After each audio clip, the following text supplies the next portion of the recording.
Look at, there's three of them all together. In 1997, thousands of eyewitnesses watched in awe as a boomerang-shaped formation of lights cruised slowly and silently over the city of Phoenix. They're lined up in a pattern. Witnesses first thought these were separate lights flying in formation, but quickly realized the lights were all part of a single gigantic something. Military officials were asked about the Phoenix lights, but said they hadn't seen anything. Months later, they explained that a National Guard unit had been training with flares near the city. Flares over Phoenix look like this, not like this. The public, in general, didn't buy it.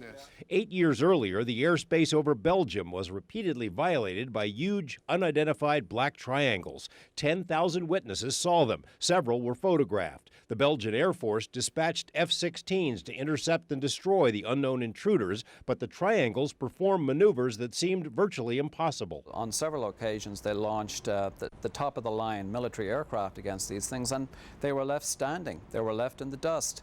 1 minute these things are overhead, and the next minute they're on the horizon. Dr. Colm Kelleher is a research scientist who spent several years with the National Institute for Discovery Science, or NIDS, a private Las Vegas science organization.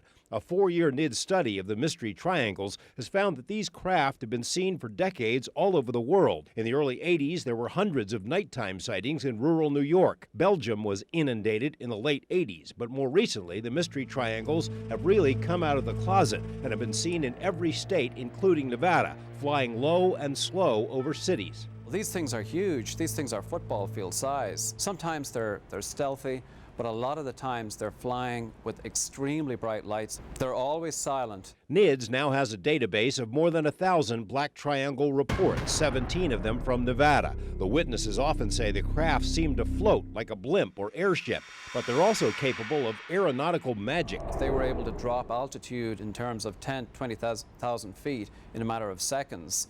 They were able to go from a hovering position to several thousand miles an hour, and this was caught on radar. Then it was heading straight north. Las Vegas journalist Caitlin White was in the backyard of her southeast Las Vegas home last year when she saw a dark behemoth fly over. She drew this picture. It was triangular shaped, and there were rectangular reflectors. There was no interior light coming out of it at all.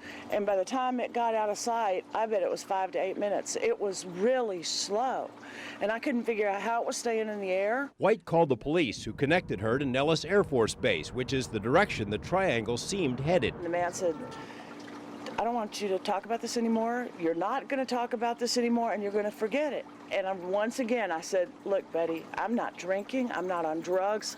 Something is headed for your base. And then he got really terse, and he said, ma'am, I'm going to tell you one more time, and this is the last time I'm going to tell you. You will forget what you saw, and you won't tell anybody. And at that point, I was freaked. I didn't know what to do. The frequent proximity of triangle sightings to Air Force bases led NIDS to conclude 2 years ago that the craft must be part of a secret military project. But in the 2 years since, the triangles have become so prevalent over big cities and interstate highways that the theory doesn't fit anymore. Why would unacknowledged aircraft be flying at 500,000 feet over populated areas?